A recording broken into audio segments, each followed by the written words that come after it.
up, everybody? Welcome to Legacy TV and the Convo podcast. And once again, I'm back with a very, very special episode. You know, I got to tell the backstory on this before we even get started, is because when I first saw this man, I used to watch this man fight. And I was always a big fan of this man because he was like one of the original OG jiu-jitsu fighters that was representing and flying that flag, and he could do it all, and just I loved watching him fight. And then one day I was hustling in the streets. I had started doing jiu-jitsu. I moved back here, and I was like, I think I was maybe a blue belt at the time. And I was at a gas station, and I'm looking at it. I see this guy come on. I'm like, this guy looks familiar. I'm like, oh shit, that's Babalu. I know Babalu. I pulled up on Babalu, and I said, Babalu, hey, I sell CDs. I'm a Master Joe Moreira student, and he was so cool and so gracious, and he actually bought my CD. And every time I seen him to this day, I always have the utmost respect for Babalu. He is, guys that don't know your history, you got to do your history when it comes to him. One of the true OGs, a UFC veteran, Brazilian Jiu-Jitsu black belt, has done it all and fought everyone there was in his time, over 40 mixed martial arts fights and more. And just an honor for me today, brother, to have an OG like you sit next to me on the couch. And Babalu, welcome. Thank you, brother. Thank you very much for having me today. Thank you, bro. I'm excited. So how's things been, brother? Tell me. Let's get out right to the start. When I know you were born in Brazil. That's correct. And which area of Brazil were you born in? I'm born in Rio de Janeiro. Rio de Janeiro. That's the place that Joe always talks about too. Rio de Janeiro and in the south part. Rio de Janeiro. The south part were you growing up in a good household? Did you guys have like your mother and your father there? That's an interesting question. yeah, yes. My house was a mess. It was a mess. I've been there. Yes. I've been there, brother. I've been there. It's okay. They have some family, and mother was divorced when I was 10, and she left. My father left home, and by the time I was 11, I was already living with my grandma because my mom moved back to my grandma, and yes, that's what happened. Then after this, my mother, she met another man, and she decided to go with the man. She moved away with him. She got married again. And he was a good guy. Don't take me wrong, very good. But wait, she moved with the man and left you guys with the grandma? I by myself because she took my brother. Oh, okay. I don't want to go with her. I want to stay with my grandma. Oh, okay. Yes. Wow. What age were you? What was? Do you remember what age you were when this? 12. 12. Wow. 12, 11. Ooh, man. And I could understand because grandmas are so special. Yeah, no. My mom is an awesome person, but she has a very hard personality. Yeah. She taught me a lot in my life. She taught me any good or bad thing she did to me was a lesson. Yeah. But and she's still a great person, but my personality doesn't go well. Yeah. I understand. It makes sense. I was like that with my dad. My dad used to, and I love my dad now. We get along now. He's changed a lot. But when he was younger, and I was young, like he would be very abusive or to my mom, and my mom would always leave him. So I didn't have him around. So it was opposite. Like I wanted to have him around, but I didn't. And then he would leave the country all the time. So right. So having that, like. Yeah, it's tough to not have the father figure, number one, and then number two, like, wow, what a tough decision at 12. Like you're gonna choose to live with your grandma. At that age, were you doing well in school? Do you remember if you were doing good in school as you were? Or I'm never great in school. Yeah, I was never great, but it was enough. Yeah. You just get by. I always get by. That's right. Sounds like what I tried to do till junior high. my mom, she told me, look, okay, you stay here, so you don't give problems to your grandma. And my way not to give a problem is always to go through it. Never had a bad grades. So because if you have a bad grade, they call you to the school. If they call you in the school, then it will be my fault. Then my mom will come and she'll give me some good treatment. She whooped that ass. So I was trying to not to give this problem to my grandma, extra problem to my grandma. So I tried to go to be, to be a B student. I was a B student. That's cool. Yeah. And so you were doing good in school, and were you doing any sports growing up? Like, I know a lot of the kids. I from what I've heard in Brazil, a lot of the kids play soccer. That's correct. And surf, right?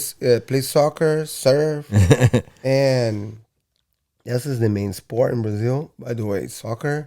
The second, especially in my town, is surfing. Yeah, volleyball. So that you played sports; those were the normal things you did as well. Yeah. Well, when I was 5 years old, I was already starting to fight already.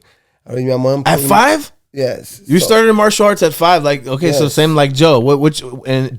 Judo. Just like Joe. Yes.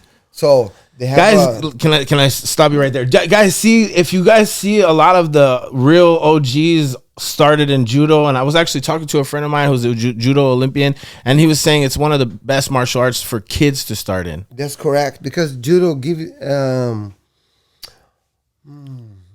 judo on the beginning, they don't give a lot of competition. Is not the focus. The focus is the value. Yes, in judo, I think Jigoro Kano, he's structured the judo to give to the young students the type of knowledge. Not focus so much on win and lose, but focus more on posture. Yes, 100%.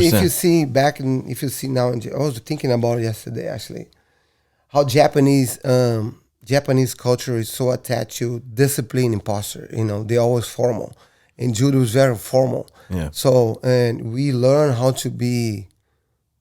We learn that things in judo that you don't formal. Have so much in discipline, respect. And as a Brazilian, we need those type of things, because we're very informal. This is a good and bad things in some way or another. But I think parents sometimes have the sport as a leverage to teach the kids to things that sometimes is hard to teach. Yes, in right. Regular life. 100%. Yeah, because the kids are defiant at home, and you don't want to. I have 3 kids, that I raised by myself, and I never put my hands on my kids, not once. Yeah, see, and on the martial arts, for example, and in real life, if you don't do things correctly, you've been hit by your life, in some way or another. 100%. So in martial arts, you learn that very early. If you don't think this correctly here, if you don't think right, you're gonna lose, and you're gonna lose sometimes on a way that you can get hurt. So then you kind of real life doesn't have a sorrow. Yes. Just go straight to your face. So in sports, I think if you don't do right, you lose it, and then after a while you see like, man, come on. So at 12, by 5 years old until 12 years old, you're already doing judo the whole time? No. You switched over after?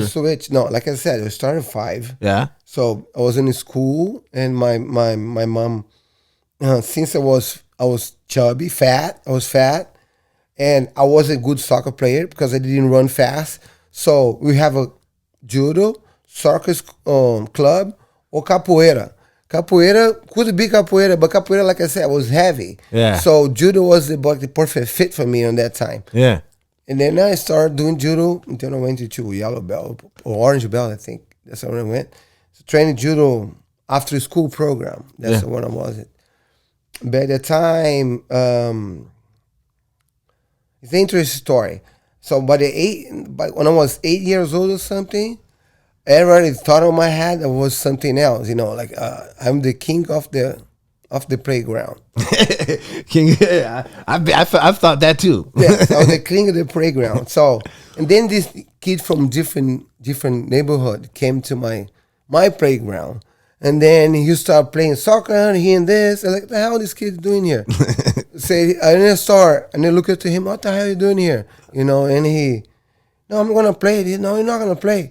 And I was pushing him. I was like, I thought my judo I'm gonna take him down. He stepped back and punched me in the face very hard. That's my first time I got a punch in the face. First time, I think 8 or 9 years old. I got a punch it hard, man. Then even shaking my head. Then I put my hand on my face. Fuck. You know? You guys all know you've all had this moment too, right? Everybody in their life has had that first time that you got punched in your face. Yeah, then your brain goes away. Like Mike Tyson said, fuck, my brain goes away. Yeah. So like, fuck. I need to learn something different. And then, it's a good wake up call. Yeah, that's a good wake up call. Then I have a group of kids. It's like a Goonies, you know, the movie Goonies. Yeah, I have a group of these kids that I was walking around. Yeah. And my friend told me, oh, they have a Muay Thai Gym. Muay Thai gym here on our neighborhood. You want to go check it out? Hell yeah. And say, yes, let's go. And then we went all together, you know, no fuck, because, you know, especially on the 80s, that was it? It was in the 80s. Yeah. It was 87, 89. We grew up on the street. You know, I went to the street when the sun was up until the sun was down. Then I had to go back home.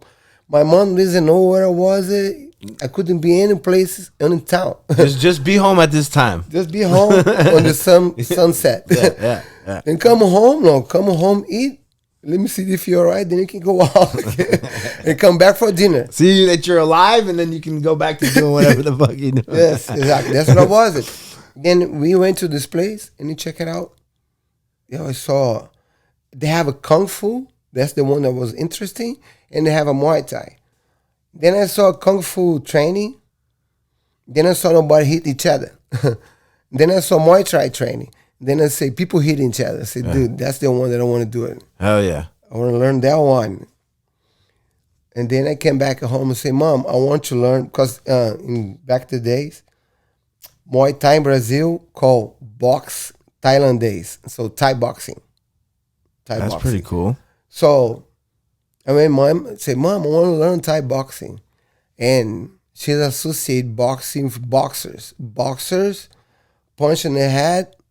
And she's associated with the heavyweights that we have it in Brazil that been out of space because someone punched on the head. I said, no, I don't want to be like this guy.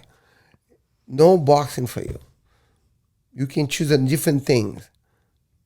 Fucking different things doesn't interest me. This doesn't brought me my attention. I want that thing. This is what I want. Yeah. That's what I want.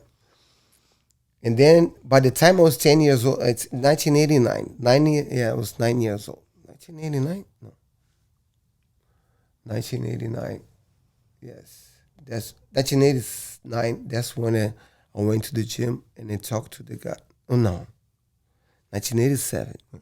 That's when I went. It was 85, I was 10. 87, 12. Yeah, 87. So you're 12. 87. I went to the gym and talked to the professor. His name was Luis Alves. He's passed away already. Rest in peace. Man, he's the one that taught me a lot of things. And that place was called Naja. So Naja, Naja? Yes. So is the place I've worn the gi, or either I've worn the gi or I've worn a patch that Joe gave me that said that. So that place was where it started the beginning of the trouble between Jiu-Jitsu and Luta Livre. Oh shit. Yes. So and that's where you went to start training at? Yes. Oh wow. So I went there and then I talked to the guy. I told him about Luis, my mom doesn't want to let me train, but I fall in love with this. And I want to train here. What can I do to train? But I don't have money. They say, look, I'm going to teach the class here. You don't bother, just stay here and repeat everything that I do. I'm not going to teach you. Just look around and learn. Yeah. Okay. That's cool. That's how I started. That's cool. He gave you an opportunity. Yeah, he gave me an opportunity. Yeah. You know, and back in the days, you don't have to have a father permission to go in the gym. We didn't have to have a waiver, nothing. You just walk in there. Just walk in. Just you get a walk. lawsuit fast as hell. Oh yes, right now. Imagine. And then they have this bunch of boxing gloves, hanging on the wall. Old boxing gloves, like all dirty, nasty. Then when everybody stop and use it, my couple of my friends, we put it on and hit each other. Bah, bah, bah, bah. Hit the bag, hit each other. And then he's just looking at it. The teacher just looking around. And then I say, look, he brought me the broom and said, you guys are going to clean here. Then you guys can leave. That's how it started. Then they start training. All Muay Thai. More Muay Thai. And by the age of around 15, I already have 4 Muay Thai fights. Okay, so you started fighting right away. Yes, I started fighting. I was 13 or my first fight. Okay. Yes, Damn. 13, 14, 15. And then I want to get to know about grappling stuff. Luta Livre. Was it popular at that time that you just knew about it or? Not really. That was 1992. Yeah, it wasn't popular. Not very much. That's crazy. Jiu-jitsu, no. I didn't even know anything about grappling. I know about striking. Yeah. But then explain what Luta Livre is. Luta Livre is like a... For those that don't know. I know, but go ahead. Jiu-jitsu no gi. Simple. And jiu-jitsu with no gi, we train jiu-jitsu no gi, and we do a lot of foot locks and ankle locks. Yeah. And neck cranks. Yeah. The people that doesn't use jiu-jitsu now use it. Jiu-jitsu start using foot locks after 2000. Before, nobody used this. It was considered ugly and bad techniques. Crazy. Can you believe this? Yeah, no, it's such a trip because, like why? Yes, why? Why? That's it. Let me tell you why. Because on a school of the south zone of Rio de Janeiro, and when they have the most jiu-jitsu gyms, and the type of school taught more about upper body stuff. Yes. And they kept left alone all the leg locks and the knee locks, the knee bars and stuff, away from the sport. Even though they have it, they didn't use it because they try to keep it away to save people's knees and joints and ankle joints. Yeah, I do admit the legs, once they get fucked up, they're never the same. Never the same. That's right. So it is. and then the schools they used to have those type of techniques are the school from the north zone. Yeah. So from jiu-jitsu itself. So and then south zone was for where people have more wealthy. North zone or people less wealthy. Look at these things. Yeah. So what a difference. So we consider a dirty technique. Yeah. Wow. Crazy. Yeah, things, I didn't know that. Those type of little things that happened in the past that people doesn't have this knowledge. It's funny to me because people think like now that these guys are doing leg locks and stuff is like new. No, it's not. No. I know for me, like I've been doing jiu-jitsu 19 years now. And like I learned all the leg locks from my coach, and because he trained in Marco, Marco is very good in leg locks and foot locks and ankle locks. Shout out to Marco Ruas. Yeah, we're trying to get him to come too. He trained with Joe. Joe trained with him, and then they trained together. And they know that's very powerful too. Yes, 100. Why would you want to not? I always tell my students when I teach them, I say some moves might not work for you. That you see, but why not have as many tools as you can to protect yourself? Mm-hmm. The more you know, the more you can try stuff. The less you know, the less options you have. If something doesn't work, what are you gonna do next? Yeah, right. But some techniques, for example, they use in Luta Livre, they're not using jiu-jitsu. Actually, they're using any martial arts. They are neck cranks. Neck cranks. I love neck cranks too. Neck cranks. They're Shout out to Eric Paulson. Yes, Eric Paulson. Eric Paulson. Shout out to my buddy Eric Paulson. And Josh Burnett. Yeah, Josh too. Yeah, So, 100%. Y'all was real, man. He put him on neck. Those guys, man. Yeah, you know, like I always looked at it like when I was coming up, I was like, I want to know everything. Like I want. Even people call it. Oh, look. Sometimes I've heard over the years, Legacy does stuff that's not even jiu-jitsu. Yeah, well, yeah. To me, it all is. If you're gonna tap, like.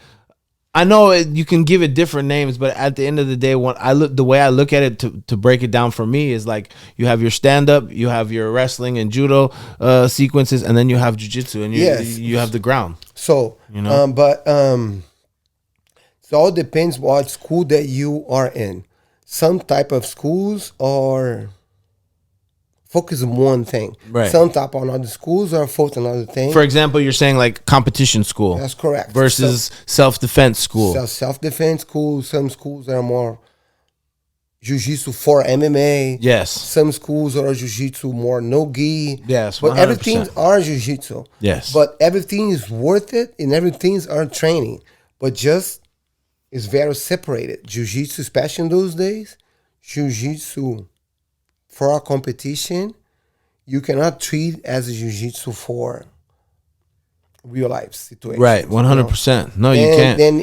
That's what I was going to ask you real quick while we're on the subject. Is do you think, I know because for me, like maybe it was the same for you. As I learned jiu-jitsu, part of my tests and part of my training in jiu-jitsu with my coach was MMA as well. Yeah, that's correct. Because we had to know MMA because Joe used to always tell me, if you can't use jiu-jitsu when the guy's punching you or kicking you, then how can you use your jiu-jitsu? So you have to be able to do it all. Yeah. This is the old school mindset. Right.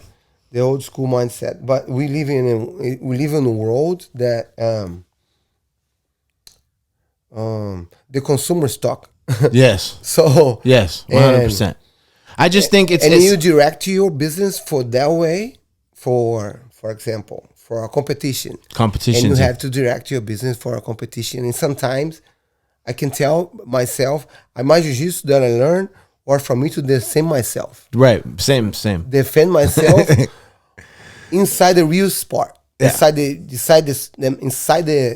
the ring. Inside the cage, yeah. So a real fight. Real fight. In my jiu-jitsu, or my rules was kicking the head, punching in the nose. Everything goes. Gut, everything goes. You know. So if you were gonna use your jiu-jitsu, you had to be able to deal with everything else as well. That's the way I learned. That's 100%. I so agree. Maybe today I use my jiu-jitsu, and then I train with the gi, and that I can say that I have a lot of basics, because jiu-jitsu for self-defense is raw. It's so basic. Yes. It's very basic. Yes. Jiu-jitsu is very simple. Yes, 100%. The feeling that you have inside there, you need to train and do a lot. Repeat. So, for example, the person top of your guard, when the person start again distance for strike you put your foot in the hips right away. That's normal for me, normal for you, probably is normal. Of course. For many people, they are not. Yes. But these things is so simple. Yes. But you need to repeat. What up, everybody? Want to take a quick second out of the podcast just to give a shout out to our sponsor, the best criminal defense attorney I know. The last time I got in trouble, I needed somebody that was going to look into my case and actually fight for me and get me the best deal possible, and he did that. And I'll make sure that he does that for you. Make sure you shout me out if you guys reach out to him. They're the sponsor of the Convo. You know anybody, a family member or yourself that make a mistake, you want somebody like him on your side. Arash, please let everybody know how they can get a hold of you. Thank you. Arash Hashemi, 310-448-1529, or HashemiLaw.com, HashemiLaw.com, or just Google hashtag Better Call Hash. Remember that, Better Call Hash. You'll find me on every social media channel all over the internet. 310-448-1529. You better call Hash. Repeat. Right. The basics. This is what I always tell these guys is like a lot of the moves that you guys see in jiu-jitsu that are popular nowadays, like they won't work in a street fight situation. No. They just won't. And no disrespect, because I love jiu-jitsu. I'm advocate for jiu-jitsu. Jiu-jitsu saved my life. But let's be honest, like a lot of the guys that do jiu-jitsu, like, you know, the moves that they do will not translate in a street fight. I'm gonna give you an example for you. This is one of the example that I give to everybody. Is this? So if you get a jiu-jitsu fighter, for example, they train jiu-jitsu in those days, and you go in a street fight, and the person's on top, grab him and punch him, stand up and pick him up. Yeah. Would you keep the guy close, or he's open the guard and just get out? I think the jiu-jitsu guy would keep his legs closed. Did he slam? But me, I would let it go right away. I'm gonna get right to my feet and go back to striking because you're gonna slam me, of course. Yeah, because you have the back.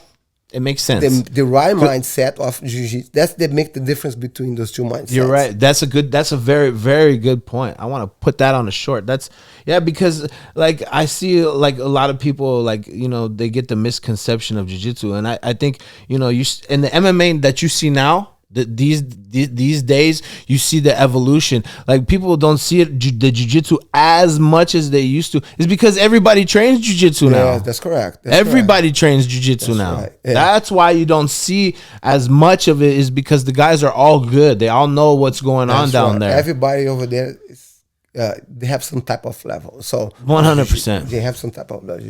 So cool. So okay, so let's get back to it. So you were starting to do Luta Livre. Luta Livre, yes. And who was your coach for that? So my first experience with Luta Livre was Eugenio Tadeu. You know, he'd come to the gym when I was 14 years old, and he started showing some techniques, like some neck cranks. Yeah. So somebody come here and try to double leg you, you're gonna grab, put your hands inside. Yeah. And grab the person for Nelson. You know? Yeah. There's some of those things that the first thing that I learned was Nelson. and then you had already been doing Muay Thai. So now you're putting, okay, I'm getting like to know it all. Yes. Where did the transition come for you to go from the Muay Thai fights to mixed martial arts fights? Well, on the same time that I learned those type of things, I was intrigued, because if I want to be a fighter, if I want to stand up, I need to learn how to defend, not to get a takedown. Right, 100%. So, on the same time, I got met at Beto Leitão, father, who's one of the greatest Luta Livre guys, and his son was a wrestler, you know, and he introduced me to his son. So he was teaching at Marco Ruiz's school, wrestling. So I'm already knew Marco, because of Marco and the gym that I was training was trained together. Oh, really? And once in a time, Marco brought a couple guys to the gym so we can spar. And one of those, Pedro Rizzo. Pedro Rizzo came when I met Pedro Rizzo. I was 13 or 14 years old or something. And he was like 2 years older than me or something like this. So he brought the guys. So he brought to train with us. So you met Pedro Rizzo at that time as well? Yes. Wow. So, and then I went to his place to train wrestling with Beto Leitão, and that's my first introduction to wrestling for me. And then I think that was the key element on the beginning of my career, because people doesn't know in Brazil how to take down very well. Yes. Wrestling was really limited in Brazil, and people from jiu-jitsu didn't know how to take down well either. And you became a national champion 10 times. 10-time national champion in wrestling. That's right. So as you started training there, is that when you started going to wrestling competitions? I started going to wrestling competitions. Wow, crazy. Because I was training over there, let's see, maybe for 8 months. And then my first state championship I won. So I won spot to go to the national championship. Then it didn't stop. So you were that good at wrestling. Wow.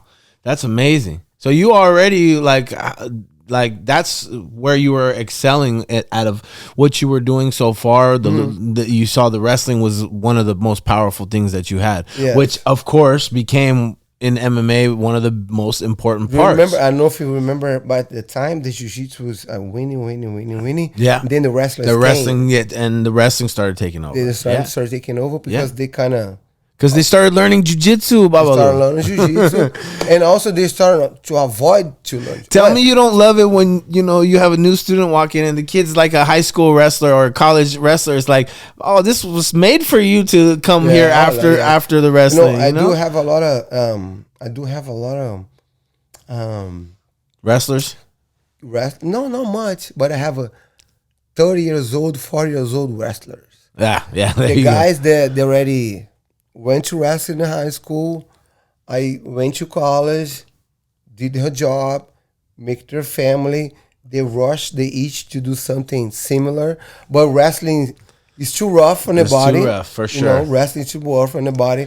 So they're like, I cannot jump into wrestling again. So they started going to jiu-jitsu. It's a little softer. You have the same type of. And then when they do it, they realize it's even more fun because I loved wrestling too, and I was gonna wrestle in high school, but end up getting kicked out of school. But they end up seeing that okay, this is the next part after wrestling. You take the guy down, now I can do the other stuff. Right. I can choke him, I can punch him. Yeah, so that's pretty cool. So you start competing, you become a national champion. Then they must be already telling you should be. Has MMA gotten popular? Or is Marco fighting in MMA at the time already? He did. And I think he did on UFC 7. He did one UFC 7. There was a tournament. He won UFC 7. And you were already training with him at that time when he won the UFC? I was training his gym, but not with him. But I mean at his I was damn. wrestling. So that was big when he won the UFC championship. Oh yes, that was huge. Was it crazy in Brazil at the time? Like Especially no. Like did they party? Not the community. Yeah. No, in that community it was crazy because everybody won first was from jiu-jitsu. Yeah. And then Marcos came. Marcos was the antagonist of the jiu-jitsu. He was the opposite side of jiu-jitsu. Yeah. He faced the adversity. Yes. That was the jiu-jitsu because jiu-jitsu people was more wealthy. Jiu-jitsu people have more people practice jiu-jitsu. And Marco was the only one who faced go there. Look, fucking no, that's me here. I'm not against jiu-jitsu, but it's my name, Yeah. I'm Marco Ruas. If you kick and punch, I take you down. If you take me down, I kick you and punch in the face. I gotta get that was his and that was my mindset as well. Yes, it makes sense. That's why I would wrestle, exactly. If you fucking take me down in jiu-jitsu, I fucking gonna kick and punch. But for me to be able to do this, I need to know what. You're so much wrestling. You're so much ahead of your time already because it's like you were light years ahead of what people are now. Just people are just starting to understand that they need to know everything. But at such a young age for you, you already knew. Yeah. So by the time I think it was 2021 or something, in 2001, it was the first time the ADCC had a tryout between jiu-jitsu fighters and other fighters in Brazil, because before was just guessing, the who's just jiu-jitsu friends. That's the guy from Gracie Barra, one or here there that have been invited to go. It was 1999, I think, or 2000. But 2000 they have a tryout. So because I was from wrestling, they chose me to go to go compete in ADCC trials. But I was just kind of like, I don't know jiu-jitsu. I didn't know. I know something. I know how to defend myself, kind of. But I'm going to just block. I'm not going to let the people do it. That was my game plan. Yeah. Take me down and stay. Yeah. And that's how I won the tryouts. And you won the whole ADCC? No, I won the tryouts and I went to the ADCC. And then I lost in the second match to Ricardo Arona for 2-0. Ricardo Arona, OG. Yes. So that's my experience. And that time I almost didn't know jiu-jitsu at all. But you had that wrestling base. I have wrestling and Luta Livre base. And there you go. So and then the no gi. So like yes, I knew jiu-jitsu. Yeah, you kind of knew what I knew what I was doing. Yeah, you did. And after I left, after everything's changed in my career, then I moved to Gracie Barra. I'll start training jiu-jitsu with the gi. Yeah. Then my jiu-jitsu went up. I remember you had the Gracie Barra My fight patch. came. I had maybe 8 or 10 victories, but was only by points. Then after Gracie Barra came to my life, submission. As you started fighting in MMA? No. I'm sorry. Oh, you good? On my career, on my MMA career, Yeah. so I was fighting. I have some knockouts, some submissions. Yeah. But it was a lot of winning by decisions. And then once you got with Gracie Barra, you started submitting everybody. They start submitting everybody. Yeah. You went on a tear. Then I went submission. When you first started fighting in MMA, like before you made it to the UFC, do you remember how many fights you had before you made it to the UFC? What did you say? How many fights you had outside of the UFC before you had gotten to the UFC? I don't remember. No. I had a lot of fighting before. Yeah, you had a lot of fights. Maybe before UFC, I fought. I know you became also Strikeforce champion as well. Yes. So you. But it was before that. I fought in UFC 24.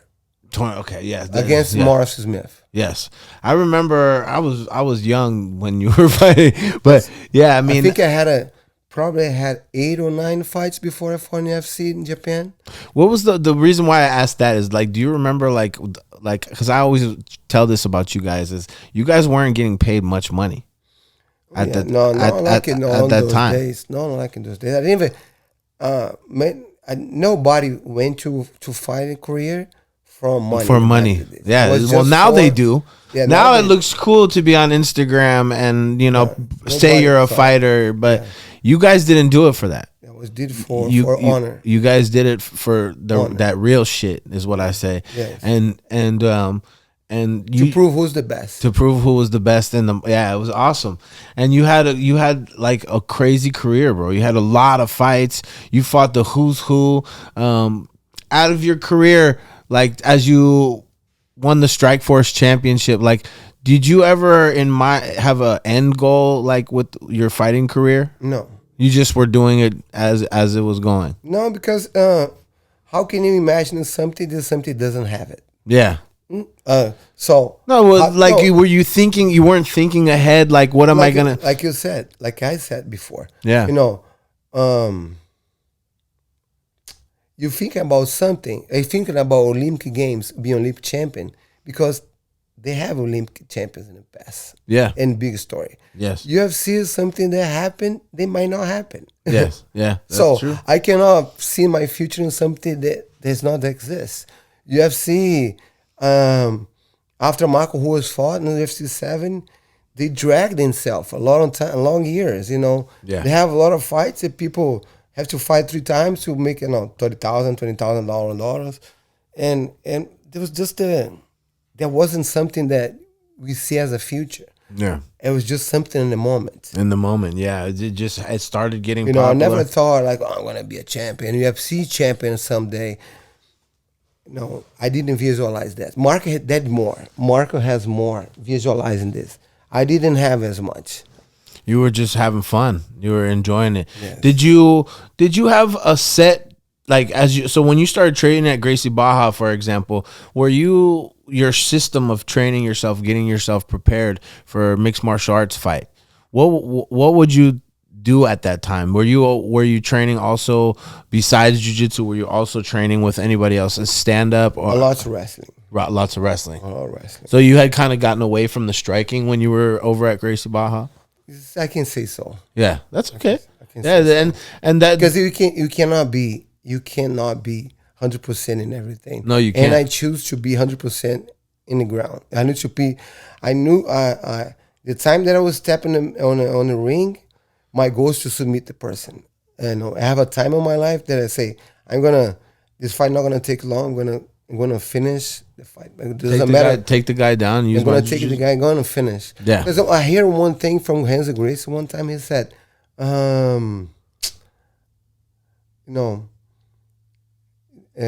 you make more money if you take the person down and finish the person without getting hit, without hitting the person.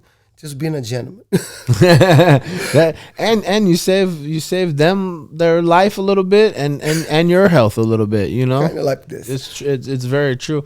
I mean, that's the way I look at it, is like, especially like when you know something like jiu-jitsu, and if you can avoid getting hurt, avoid getting hit, avoid having to hurt someone as well. Yeah, but I never I wasn't afraid to get hit. You see what I'm saying? Yeah. I never hesitated because I was in a territory in the past. Yeah, you know, me, like, I feel the same way. You know, I've been shot at, I've been stabbed. You know, I've been in riots with, like, you know, when I was used to get in trouble when I was younger. You know, I'm Persian, so I'm from a neighborhood of black people. So when I go to jail, I'm considered going with the black people. So sometimes I would be in riots with, you know, 100 people coming at me. And I'm fighting. All of a sudden, you know, they're everywhere around you. There's nothing you can do. So for me, I was never scared of that either. But the thing that I say is a lot of people are, bro. You know, it's crazy. Oh yeah, some you know, people are. And it's okay. There's nothing wrong with that. But what I suggest, Who does like to get hit? Right? Nobody does. And that's why I bring this up. It's like, even me, I don't like to get hit, even though I've been hit many times in my life. But and then of course in MMA as well, and training. But at the same time, like if you're doing martial arts, like, and you're actually doing it for what it's intended for, which is take care of yourself or your family, or God forbid you walk outside on the street and you're walking by an alley and you see some girl getting attacked, you better know some martial arts, like to help someone. Yes. And if you can't help yourself, at least help someone else too. You know, it's like, so yeah, I mean, I just feel like, you know, everyone should, if you're not comfortable hitting people, at least know how to block the punches a little bit, and then be able to use your wrestling or your judo or your jiu-jitsu. And then, yeah, if you put an intent to, well, you know, they got, I don't know. It's tough, right? It's tough because it's a great question, because if you on the perspective, for example, I see a lot of people in the shooting range. But I never see people in a fire zone. That's a different thing. You see, you know, you're being. Yeah. I think if you're being in exchange fire, yeah, you see how different it is on the shooting range. yes, you know? 100%. Because I was a playtime. paratrooper, so I know what's the difference between the two things. You know, yeah, it's two different different mentalities. Feelings, Yeah, different mentalities. Yeah, your life is in danger. And you're having fun. You know, it's just different though. So it's Yeah. like so I don't know if you need to get shot to know how to shoot. I don't know. But you most definitely, if you be in a fire exchange, yeah, next time this has happened, you have better chance than the person that never been that's in a fire never been exchange. there. You go. Exactly what I'm saying is that's the same mentality. I think is why, like, you know, as us, especially as, you know, representatives of jiu-jitsu and where jiu-jitsu's headed, is like, we always got to remember that, you know, it's our job to also remind our students that, you know, you can also get punched. Don't just think like, well, I do know? think that even though people sometimes get a black belt on jiu-jitsu, never compete before, I do really recommend you to register yourself any type of confrontation. yes, and go compete. You go to compete because they know more about you Yes, than you know about the opponent. yes, That's right there. Yeah. And then you confront yourself. There I am, a pussy or not? yeah. You know, and then because that way you can say things to others. You can teach. Yes. You know, if you haven't been experienced any confrontation in life, how can you teach people how to be how to deal with a how to confrontation? deal with the confrontation? Yes, you know? you're 100% right, bro. I just think like this. This is the smart way to teach, and that's why you cannot teach me how to be a doctor if you're not a doctor. 100%. You know, 100%. you cannot teach me how to operate somebody if you never operate somebody, because that's adrenaline too. You know, grab the things and cut somebody else in the stomach and expect the person to be alive. There might be a hot feeling for you. The person, you know, that might be very nerve wracked for a person that's studying this. 100%. So if you don't go on a place and you see this guy did this before, or you just learn on YouTube, Yeah. you don't know. You know, Yeah. you see what I'm saying? Yeah, 100%. So I mean, you have a lot of gyms out there, but I think people have to go more and look for the resume of your teacher. There you go. You know, not just listen, but use the resume, because right now we have everything online. So Yeah. you don't want to be taught by somebody else that they're never being.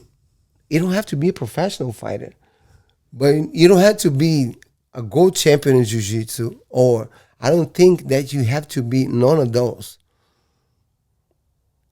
But you But have I to have, think to have a confrontation. but you have had to have actually been in some situations, at least trained. So I say at least trained in MMA. If you haven't took a fight, at least train it a couple times. At least trained. You know what I mean? Just so you can see, like, okay, if I want to use my jiu-jitsu, how can I use my jiu-jitsu? Like, In December in the gym is the month that I focus more in jiu-jitsu with a real fight.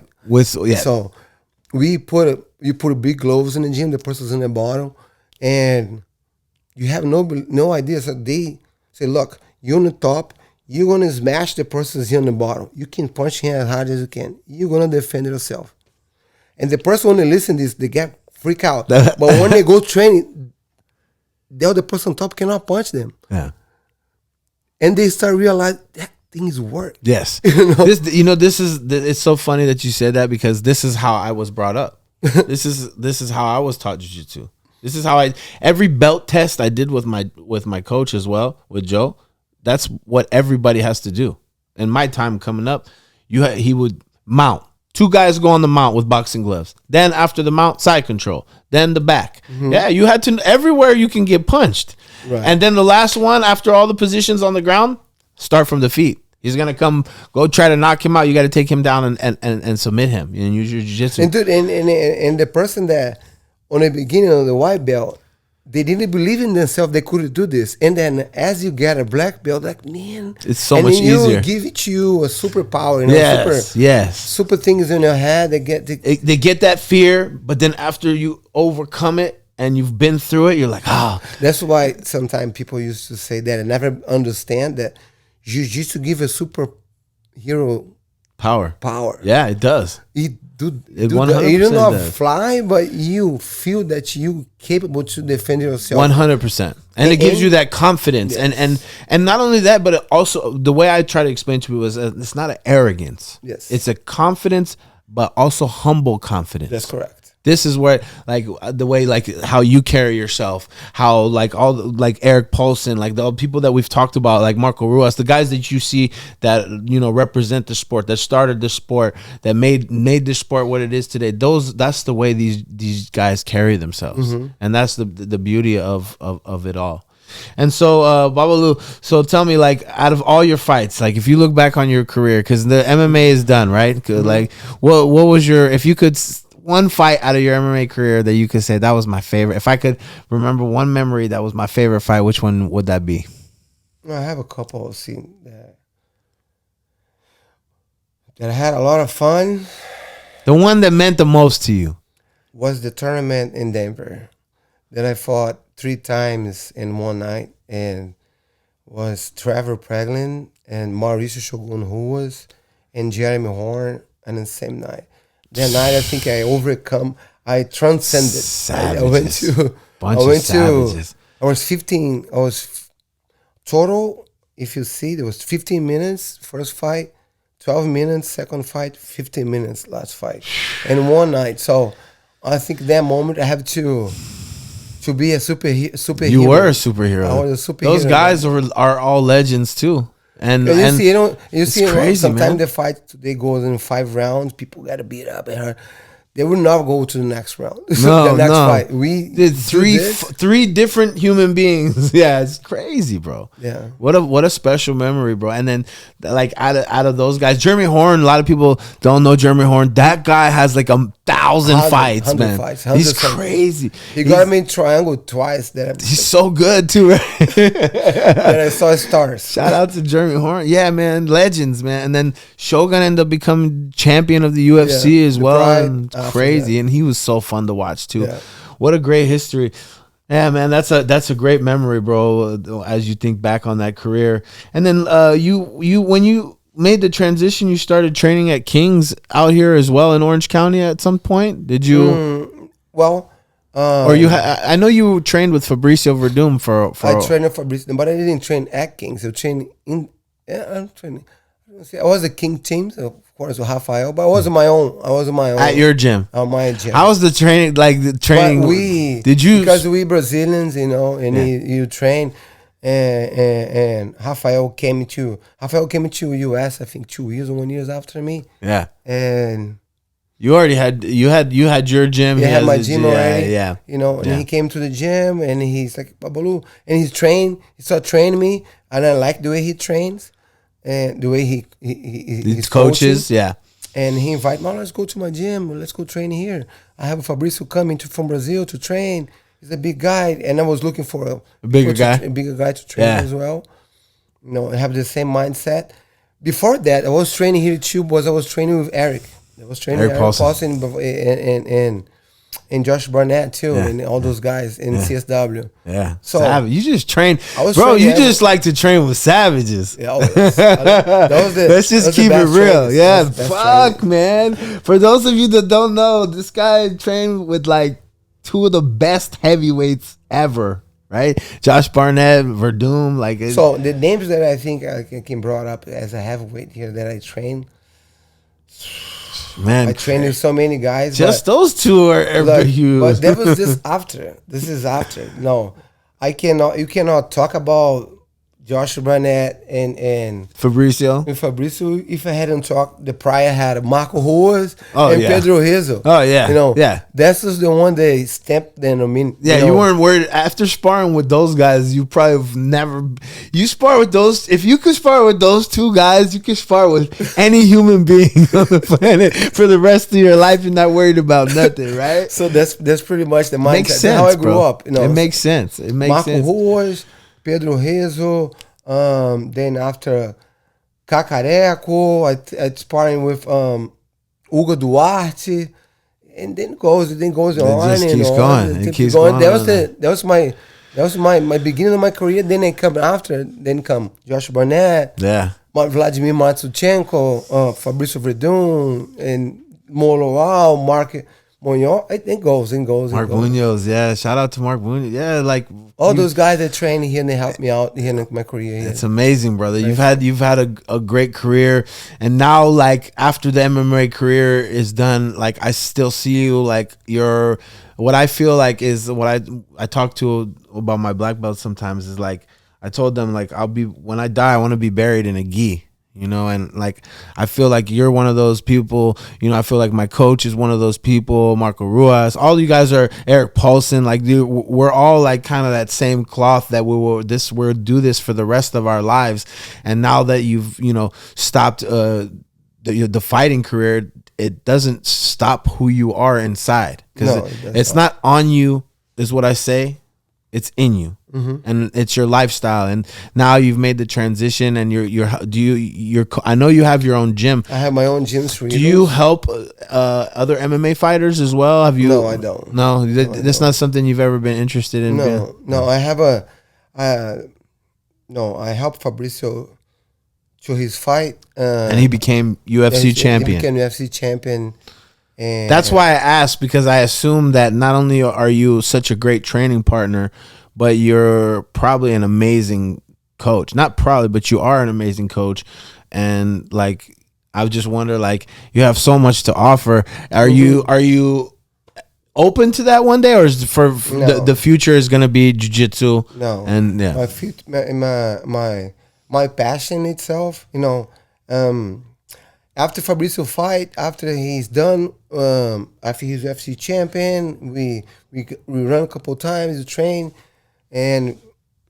but I don't this whole things that change the sports for this whole new atmosphere, this whole new shit talking. Yeah, this is that's the press as well. I don't like the way they went, so I don't have anything to do with this. I don't like very much people asking me to train. I forward to them to Rafael Cordeiro. That's the best MMA coach that you can have. Yeah, Rafael is a tremendous coach, man. He's amazing. I always say, if you lost, you go to Rafael. Rafael help you to find out yourself, because he's a tremendous coach. Yeah, he seems amazing. Yes. So, But myself, I'm devote my time to train kids. That's awesome, bro. And I do have adults in the gym that I train jiu-jitsu. I think jiu-jitsu help a lot of adults as well, how to find the path in their life. But my is on a source. I like to change from the beginning, like they be changed me in the beginning, Yes. because after I set them, they can go forever, You're right. And I'm touch them. I'm touch them on a very specific age. I have a different professors in the gym too that are amazing, very good, but they go to little kids. For me, it's the middle school age. I like from 9, 10 to 13, 14. Those the one that I make difference in the life. And that age, it's funny that you say that age group in particular, because I feel like when you get to about that age, 8, 9 years old, that's when you start to things start to set in up here. That's correct. And then what you build till 13, till the time the kid's a teenager, is so important. So important. So that's amazing, brother. So one example here. I'm sorry. Another example that I have here was yesterday. I was sitting down, and now in the gym we talk about. I have a lot of things that I brought from the jiu-jitsu. I don't just teach jiu-jitsu. I teach them how to be a better person, better citizen in the future. There you go. So we sit down, we talk. I use a lot of things inside the environment here to explain how life it is. For example, if you don't learn technique, if you don't practice technique, if you don't do what I think is boring, that's repetition, you're not gonna succeed. You're not gonna do the technique correct. 100%. You think you will, but you won't. And this is everything aspect in your life. If you think that you can be a good doctor or learn how to drive a car, if you don't put everything 100% attention on that, you won't be a good driver, won't be a good doctor. You're always going to be somebody else in the middle. And you want to be somebody in the middle. I always bring something that we're learning here to life. Yes, 100%. It's like the saying, it's not the man that knows 1,000 kicks and only practice them once. No, it's just one aspect. Yeah. It's just one aspect. Another one is resilience. That's the one that I think that's the most important in jiu-jitsu or in martial arts itself. That you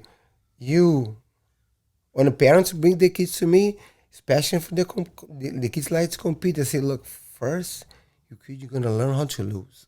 Yes, 100%. Because they're going to lose. And we're going to lose. Yes. We're going to lose until you win. And then when a person win, that's going to be special. It's funny that you bring that up, because I was just noticing that I one of these last Jiu-Jitsu World Leagues where I saw you recently. And, I love to watch the kids Jiu-Jitsu, but I don't like to watch the kids cry. It's tough. It's tough because, especially when you know them, and it's a good point that you bring that up. I love it, man. I love it. It's a good point that you bring it up, is because, that's going to happen. So if you can teach them how to lose from the beginning and get over that. And I even say one thing that I even tell my students all the time. When you lose, that's when you're exposed. Yeah. So that part, that's when you have to attack. Because if you win at the time, we will have a fault. We will have problems. But we don't know until you face the problem. When you see somebody else, they beat you, then you cry and you're upset. Don't be upset the person, and don't be upset what happened. This is a blast, because now we can prove. Now you can fix that. I can fix it. Yes. Myself as a job as a coach, like a tool mechanic. Yes, 100%. You growing, use a car, you growing, and then adjust here. Yes. And then one day it's gonna be perfect machine. Yes. So, and not just in as a fighter, but as a person. Yes. So I have a lot of, for example, I'm not gonna mention the name, but I have a girl that trained with me. She was 10. She did compete a lot, but she never place first. And I was like, try to understand her, try to understand why she never plays first, why she doesn't do that. But she was in the gym, she was perfect. Yeah. When you go to competition, she has something they miss in her. Then I was always checking myself, what I'm missing in me, what's missing in me, why I cannot explain What to what her. can I not? What haven't I showed her? I know Yes. exactly the feeling. But dude, now she's a tremendous wrestler. She just made a CIF. The last month, and I see her. She's good. Yeah. Amazing now. So all this work time that I spent, there, it's been placed now. Yeah. And she's not even trained with me now. She's a wrestler now. She goes to high school. She do great in the first year in wrestling. So I kind of see the things that we working on in life starting to fly. Exactly. You guys can't. This is what a great way to start to kind of bring this podcast to a close. You guys can't expect things that matter fast results. Yeah. You have to nurture. You have to take your time and keep even yourself. Like someone that is overweight, someone that wants to be in shape. It's not going to happen in 2 days. You can't do a crash diet 3 days and expect to lose the weight. No, you messed up for a long time to get to that point. So it's very important that you keep going. Chisel every day. I always say every day you wake up is a blessing and is another chance for you to be the best version of yourself that you can be, for you to chisel at yourself and take away the bad stuff and put the good stuff into you every single day. Wise words, my friend. Thank you. My friend, it's been a complete honor. When guys see Babalu, I see like they have this impression because of all the fights, but Babalu is literally one of the coolest, most approachable guys I've ever met in the sport of jiu-jitsu and mixed martial arts. What a blessing. Thank you today. Thank you very much. It meant a lot to me, brother. And just to talk about your career and what you've been through, I feel like sometimes you don't get the credit that you deserve. And I just wanted to tell you that, from Master Joe, also wanted to say hi and thank you for coming here today. Thank you very much. And that, we love you, we support you. And if there's anybody that, you want to shout out, or your gym, everything. I want to shout out to my students. Yes. They're the reason of my life. That's the one that I'm looking for every day to go. Yep. Especially the kids, I go over there and see their face. They change my life for the good. From my family as well. That's the pinnacle of my life when you're all together. My wife, my daughters, when you're hanging out together, for me is the best time that I have. Best times on in the planet. life. Yeah, best times in life. And shout out to the gym. What's the gym's name again, Babalu? BABALU'S Iron Gym. BABALU'S Iron Gym, and you're located in Cerritos, California.